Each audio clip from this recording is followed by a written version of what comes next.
حضور، کیا بزرگوں سے مدد مانگنی جائز ہے؟ بے شمار دفعہ مانگنی چاہیے۔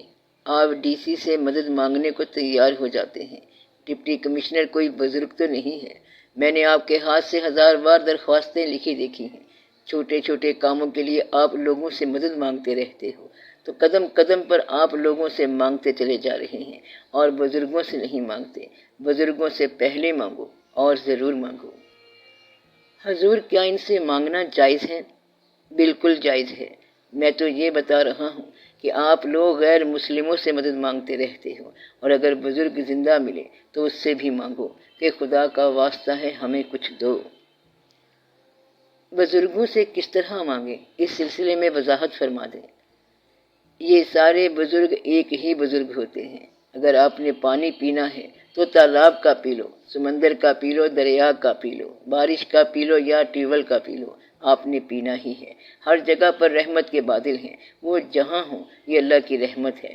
تم اس بزرگ کو سمجھو کہ وہ اللہ کی رحمت والا بندہ تھا، وہ انعمتا علیہم والے لوگ ہیں، ان کا راستہ لو۔ سب کو ایک ہی فیض ملا ہوا ہے، تو مانگنا ہے تو ان کا نقش قدم مانگو تاکہ آپ بھی پرسکون ہو جاؤ۔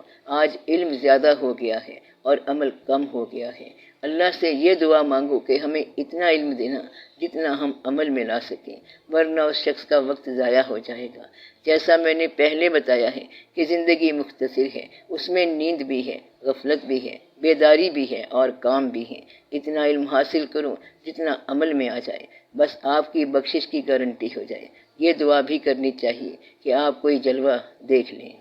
اللہ تعالیٰ نے پیغمبروں کو محبوب رکھا، بہت محبوب رکھا۔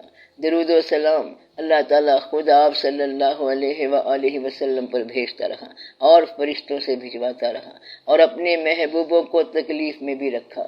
مقصد یہ ہے کہ اگر پیغمبر بہت محبوب ہیں تو پھر ان کو تکلیف میں سے تو نہیں گزرنا چاہیے، لیکن ایسی بات نہیں ہے۔ زندگی کا آغاز، زندگی کا اختتام، اور اسی طرح تکلیف، بیماری اور پھر صحت وغیرہ، یہ سب اللہ کے کام ہیں۔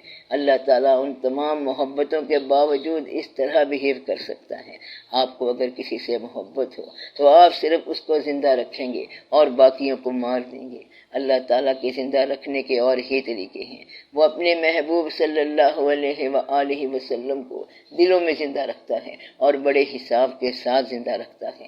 اللہ کا فرمان ہے کہ یعنی ہم نے آپ صلی اللہ علیہ وآلہ وسلم کا ذکر بلند کیا اور وہ اور بلند کر دیتا ہے۔ اس لیے آپ لوگ یہ سمجھیں کہ اللہ کی پہچان یہی ہے کہ اس کی اطاعت کرتے رہنا چاہیے، اور اطاعت کا راستہ اللہ کے حبیب پاک صلی اللہ علیہ وآلہ وسلم کا بتایا ہوا ہونا چاہیے۔ یہ وہ راستہ ہے جس پر بزرگان دین چلتے رہے ہیں۔ جیسے وہ چلتے رہے آپ بھی چلتے رہیں۔ کسی بزرگ کا کہنا مان کے چلو گے تو مزید برکت ہو جائے گی۔ جس کے کہنے پہ چلو اس بزرگ کو شیخ یا پیر کہتے ہیں۔ جس طرح وہ کہے اس طرح چلتے جاؤ۔ اپنے راستے کے لیے کسی سے حکم لے لیا کرو، اس کو کہتے ہیں اذن لینا۔ مثلا آپ سفر پہ جا رہے ہیں تو پہلے اپنے شیخ کو سلام کرو اور ان سے پوچھ لو کہ سفر پہ کیسے جائیں۔ شیخ کہے گا کہ سب خیر ہے اور خیر سے جاؤ۔ دعا سے بے شمار بلائیں ٹل جاتی ہیں۔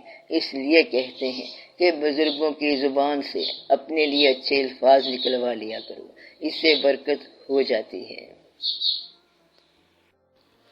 ہم کسی صاحب دعا کو کہاں اور کیسے تلاش کریں؟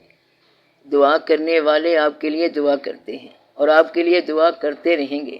آپ کہاں تلاش کرتے پھریں گے؟ اس لیے دعا یہ کرو کہ یا اللہ ہم تو تلاش نہیں کر سکتے، لہٰذا جو لوگ دعا کرنے والے ہیں وہ ہمارے لیے دعا کیا کریں۔ دعا کی تمنا بھی دعا ہی کا ایک طریقہ ہے۔ دعا کی تمنا رکھو تو اللہ تعالیٰ کوئی نہ کوئی بندہ بھیج دے گا۔ اللہ ضرور مہربانی کرے گا۔